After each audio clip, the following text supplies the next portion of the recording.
Abre a Bíblia em Mateus capítulo 24, 32. Vou continuar falando sobre o tema andar com Deus. Eu tenho perguntado a mim mesmo, em alguns momentos de reflexão, se Jesus não voltar logo, o que vai ser do mundo, da sociedade? Nós estamos vivendo em dias que há 40 anos, se falássemos, as pessoas iam dizer: não, você é maluco, não vai acontecer isso. E Jesus diz aqui, olha o verso 32, aprendei, pois, a parábola da figueira, quando já os seus ramos se renovam e as folhas brotam, sabei que está próximo o verão. A figueira na Bíblia representa Israel natural. Ele diz assim: quando Israel voltar a ser uma nação, e quando Israel começar a crescer, e essa figueira começar a brotar, e todo mundo respeitar essa figueira, Israel, o verão está chegando, ou o Filho do Homem está voltando. Aí ele continua dizendo, veja o verso 33, assim também vós, quando virdes acontecer todas essas coisas, sabei que está próximo às portas. Em verdade vos digo que não passará esta geração sem que tudo isso aconteça. Vamos falar juntos esse verso, bem alto. Respira, enche o pulmão de ar e repita: passará o céu e a terra. Mais alto: passará o céu e a terra, porém as minhas palavras não passarão. Aleluia. Aí ele continua dizendo, Jesus nos dá um sinal, mas a respeito daquele dia e hora, ninguém sabe, nem os anjos do céu, nem o Filho do Homem, senão o Pai. Pois assim como foi nos dias de Noé, também será a vinda do Filho do Homem. Portanto, assim como nos dias anteriores ao dilúvio, comiam, bebiam, casavam, davam em casamento, até o dia em que Noé, o quê? Entrou na arca. Veja o verso 39. E não o perceberam, senão quando veio o quê? O dilúvio e levou a todos. Assim também será na vinda do Filho do Homem.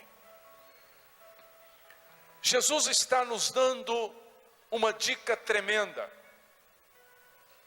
Como foi nos dias de Noé, será os dias da volta do Filho do Homem.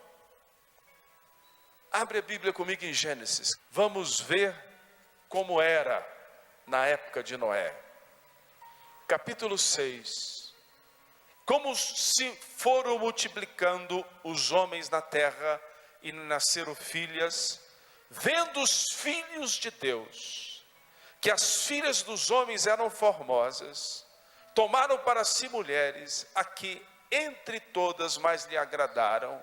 Então disse o Senhor: meu espírito não agirá para sempre no homem, pois este é carnal, e os seus dias serão de 120 anos. Ora, naquele tempo havia gigantes na terra, e também depois, quando os filhos de Deus possuíram as filhas dos homens, as quais lhe deram filhos, e esses foram varões de renomes na antiguidade.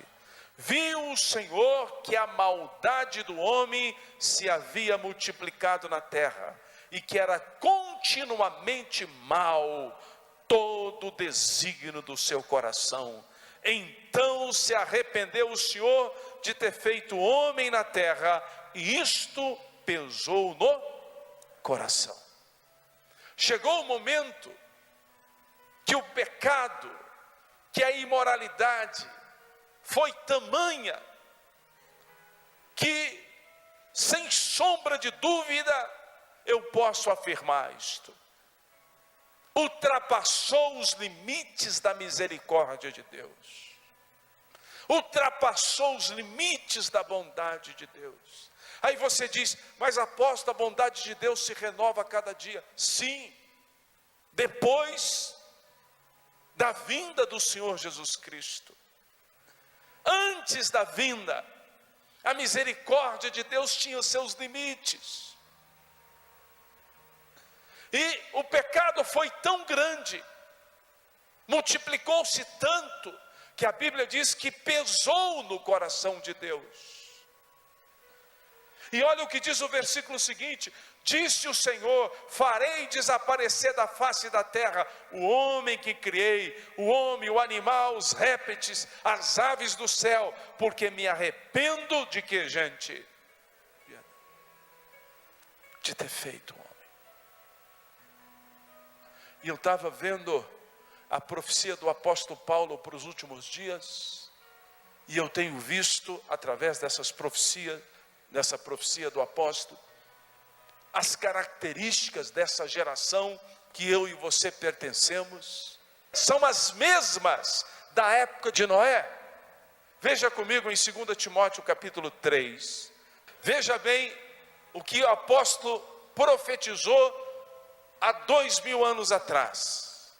Olha o verso 1: sabe, porém, isto, que nos últimos dias sobrevirão tempos o quê? Difíceis. Nós estamos vivendo em tempos difíceis, sim ou não? De todos os lados vem o perigo. De todos os lados vem um espírito de destruição tentando destruir os valores que o homem foi criado para que andasse neles, ou destruir a própria vida do ser humano. Aí ele começa a dar as características da nossa geração: pois os homens serão egoístas, avarentos, arrogantes, eu vou selecionar alguns aqui: blasfemadores, desobedientes aos pais, ingratos, irreverentes, desafeiçoados, implacáveis, caluniadores, sem domínio de si, cruéis, inimigos do bem, traidores, atrevidos, mais amigos dos prazeres do que amigos de quem? Ele está certo ou está errado? Certo. Tendo forma de piedade, negando-lhe, entretanto, o poder, foge destes. Esta geração em que eu e você estamos, também ultrapassou os limites da misericórdia de Deus. Mas Jesus disse em Mateus capítulo 24, que eles vão continuar casando, dando-nos em casamento, comendo, vestindo, como nada estivesse acontecendo. Como nada. A desgraça bate na porta das famílias de manhã, à tarde e à noite. Somos bombardeados todos os dias pela internet, pela televisão, pelos meios de comunicação, pelos ambientes onde nós frequentamos, com espírito de imoralidade, destruindo, tentando destruir valores. Estamos vivendo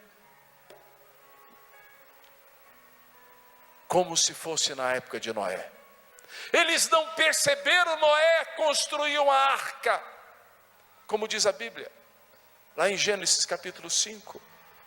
Eles não perceberam quando Noé estava construindo a arca. Volta comigo, por favor. Gênesis capítulo 6. Disse o Senhor: farei desaparecer da face da terra o homem que criei, o homem, o animal, os répteis, as aves do céu, porque me arrependo de haver feito. Porém Noé achou graça diante do Senhor. Eis a história de Noé. Noé era homem justo, íntegro entre os seus contemporâneos. Agora respira fundo e repete o que eu vou dizer. Noé andava com Deus. Faça uma projeção para daqui 20 anos. Se não houver uma intervenção divina,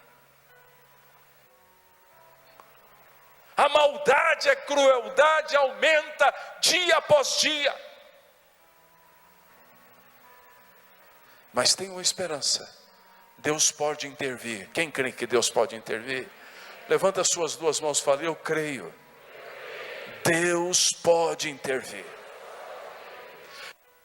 Quais são as nossas armas? As nossas armas é aceitar o desafio de Deus e ser como Noé, numa geração semelhante à nossa. Ele achou graça diante de Deus e amor.